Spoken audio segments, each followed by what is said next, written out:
Well, here we go. Thursday, Cornishman Day. Well, looking good out there now. It's warming up altogether. I hope everybody's all right. Staying safe. Keep smiling. Getting busy now, and with a few holiday makers round. But there we are. That's what it's all about. We've got to make what they say, make while the sun shine. Now, I've got a few birthdays today. Well, three of them was yesterday, and one was Chris Hampton. I believe he's a relation of mine. Anyhow, happy birthday to you, boy. Another one was Mark Sampson. Now, that's a relation of a friend of mine in Wales there.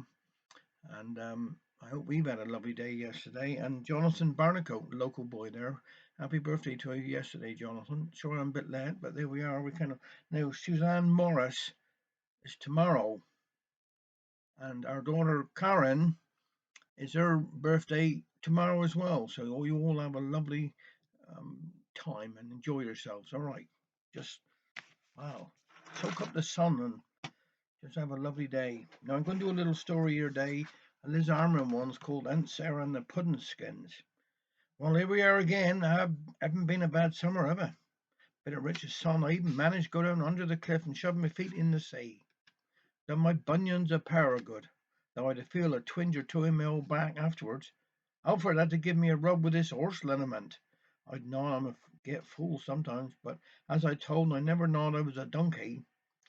But the liniment done the trick, and the old twinges passed off like magic.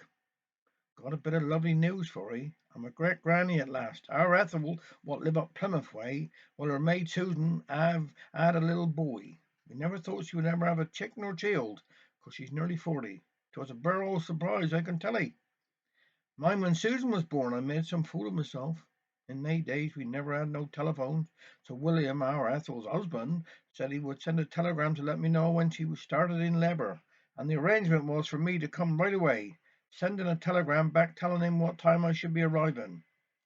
The telegram from William come saying, "Come t'once, William." So off I was quick as a long dog. On the way to the railway station, I called into the post office in Penzance. Now, I'd never sent no telegram before in my life, so I went to the young woman behind the counter and said to her, "I want to send a telegram, please, to William at Plymouth." Now, she must have said, "Go over there and write it out," but I thought she said, "Go over there and shout it out." I tell 'ee, I felt a rare fool standing up in the post office full of people shouting like a Thatcher, "Arriving on the 4:30 train, mother." I was so overcome with it, they were laughing like piskets at me, so I shoved a pound note on the counter and fled. Of course, I'd never put no name and address to this telegram, so I was flustered, and when I got to Plymouth, of course, there was nobody to meet me.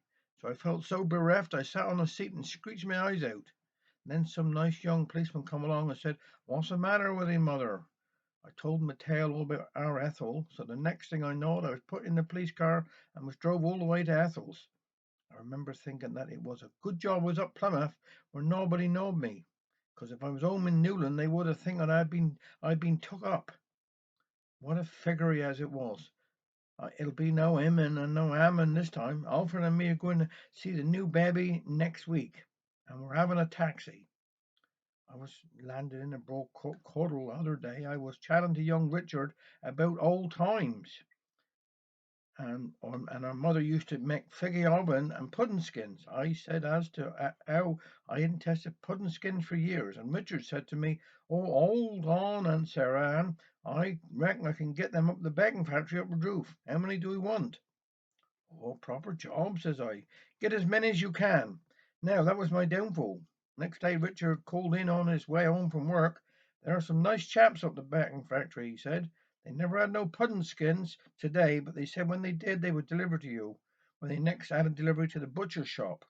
Well, next day a get lorry pulled up outside the door, and these two chaps got out carrying one of these transparent bags full of pudding skins. "Here's the pudding skins you've ordered, missus. That's £10 you'd owe." I was so scat sideways I couldn't speak for a minute. I thought I was going to have a spasm. When I got my breath back, "How many have you got there?" "Oh, half hundredweight," he said. "And they'd have cost £10. But I only wanted a few for supper," I said.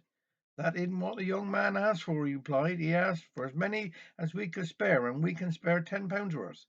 I did manage to persuade him to take them back again, but when I asked for just a few for supper, I tell 'ee the abuse and bell rag that went over my head was awful. I was called everything but a lady, so we haven't had our pudding skins after all. There's a pile of chat about diets these days, isn't there? Alfred's cousin Clara come in to see us last week. She'd pick her time to come, dinner time 'twas. There we was just setting down to a rich get plate of stew and dumplings, and she barely eyed our plates. Of course you're killing yourselves with that, she said.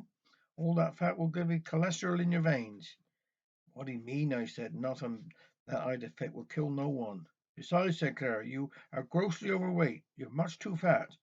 Well, I wouldn't want Sarah Ann to look at like you, Alfred said, 'cause a scrawnier old fowl I'd never seen in my life. Your face is like two ends clamped together, and your nose is sharp enough to plough a furrow. When you did get beside Sarah Ann in the bed, it was like getting beside a get feather type, a rich feather type. Why, what do you call healthy food? I asked. Why, beans and lentils, vegetables, fish, and seafood. No red meat, she said. That's the sort of food that I'd ate, said Alfred. I see food and I'd eat. I'd eaten. So you go home, Clara, and have a nut cutlet or two and leave we in peace. Clara took me off and stanked out. Me and Alfred ate up our stew and dumplings. We had a lovely bit of apple tart and cream for our afters. A dose of bicarb, and we slept in the chair all afternoon. I can't see we changing our diets. Now, my dears, don't even leave me long before you write to me. I hope your appetite's always as good as ours. And everybody have a nice weekend. Take care.